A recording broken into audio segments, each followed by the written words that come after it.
வணக்கம் மக்களே. இந்த வீடியோவில் நம்ம என்ன செய்தி பார்க்க போகிறோம்னா, தற்கொலைக்கு முயன்றாரா கமலின் முன்னாள் மனைவி? காரணம் கௌதமியா? இது வேற நடந்திருக்கிறதா? இணையதளத்தில் வெளியான செய்தி. வாங்க என்ன தகவல், என்ன செய்தின்னு இந்த வீடியோவில் விரிவாக பார்க்கலாம். அதுக்கு முன்னாடி முதன்முறையாக நம்ம சேனலை ஃபஸ்ட் டைம் பார்க்குறீங்கன்னா சப்ஸ்கிரைப் பண்ணாதவங்களாம் சப்ஸ்கிரைப் பண்ணிக்கோங்க. பெல் பட்டன் சிம்பல் அமைக்கி நம்ம சேனலோட நோட்டிஃபிகேஷனை எனபிள் பண்ணிக்கோங்க. நாங்கள் போடுற வீடியோ எல்லாமே உங்களுக்கு உடனுக்குடனே வந்து சேரும். வாங்க என்ன தகவல்னு பார்க்கலாம். நடிகர் கமலஹாசன் இப்போது மணிரத்னம் இயக்கத்தில் தக் லைஃப் படத்தில் நடித்து வருகிறார். அடுத்ததாக ஸ்டண்ட் மாஸ்டர் அன்பறிவு இயக்கத்தில் ஒரு படத்தில் கமிட் ஆகியிருக்கிறாரு. நடிப்பு மட்டுமன்றி தயாரிப்பாலும் பிஸியாக இருக்கும் அவங்க கடைசியாக அமரன் படத்தை தயாரித்திருக்கிறாரு. மேலும் சிம்பு நடிக்க இருக்கும் STR 48 படத்தையும் அவர் தயாரித்திருக்கிறாரு. இந்த சூழலில் தான் கமலஹாசன் பற்றி பரபரப்பான தகவல் ஒன்று வெளியாகி ரசிகரிடம் சாக்கை கொடுத்திருக்கிறது. சிறு வயதிலிருந்து நடித்து வரும் கமலஹாசன் களத்தூர் கண்ணம்மா ஆரம்பித்து அவரது நடிப்பு பயணம் 50 வருடங்கள் மேலாக தொடர்ந்து வருகிறது.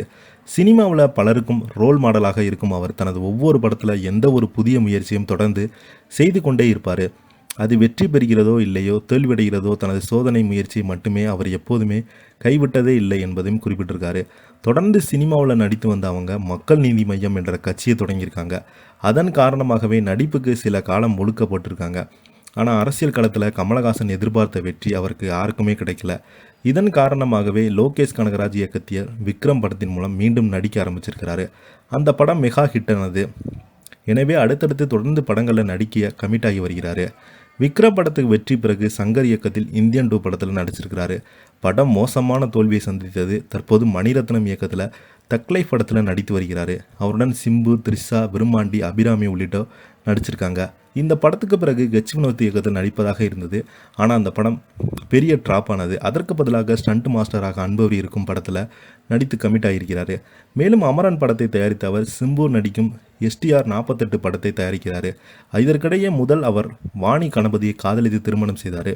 அந்த திருமணம் வாழ்க்கை பாதியிலே முடிந்துவிட்டது. அவரை பிரிந்த கமல் அடுத்தடுத்ததாக நடிகை சரிகாவை காதலித்து திருமணம் செய்து கொண்டாங்க. அவருக்கு ஸ்ருதிஹாசன், அக்ஷயாஹாசன் 2 மகள் இருக்காங்க. 2 பேருமே சினிமாவில் இருக்காங்க. சரிகாவுடன் கமலின் திருமண வாழ்க்கை விவகாரத்தில் முடிந்தது. இப்படிப்பட்ட சூழல் இருக்க புதிய விஷயம் ஒன்று தெரிய வந்திருக்கிறது. அதாவது சரிகாவை திருமணம் செய்த பிறகு நடிகை கௌதமியுடன் கமலுக்கு பழக்கம் ஏற்பட்டது. அந்த பழக்க வழக்கம் லிவிங் டுகெதரை கொண்டு சென்றது. இதனை தெரிந்து கொண்ட சரிகா மனம் ஒடிந்து தனது வீட்டில் பால்கனியிலிருந்து குதித்து தற்கொலை செய்து கொள்ள முயற்சித்தாங்க. நல்ல வாய்ப்பு காயங்களுடன் அவங்க தப்பியிருக்காங்க. இதனையடுத்து கமலும் திருமண வாழ்க்கை சரிகா முடிவுக்கு கொண்டு வந்தாங்க. முன்னதாகவே சரிகாவை பிரிந்து பிறகு கௌதமியுடன் லிவிங் டு ரிலேஷன்ஷிப்பில் வாழ்ந்த கமல் கௌதமிக்கு ஏற்கனவே திருமணமாகி விவகாரத்து நடந்து ஒரு மகள் இருக்காங்க என்பதும் குறிப்பிடத்தக்கது. ஆனால் சில வருடங்களுக்கு முன்பு கமலஹாசன் கௌதமி லிவிங் டு ஒரு பாதியிலே முடிவந்தது. இதை பற்றி நீங்கள் என்ன நினைக்கிறீங்க? கீழே உள்ள கமெண்ட் பாக்ஸில் மறக்காமல் பதிவிடுங்க. இந்த வீடியோ உங்களுக்கு பிடிச்சிருந்தால் லைக் பண்ணுங்கள், ஷேர் பண்ணுங்கள், கமெண்ட் பண்ணுங்கள். நன்றி, வணக்கம்.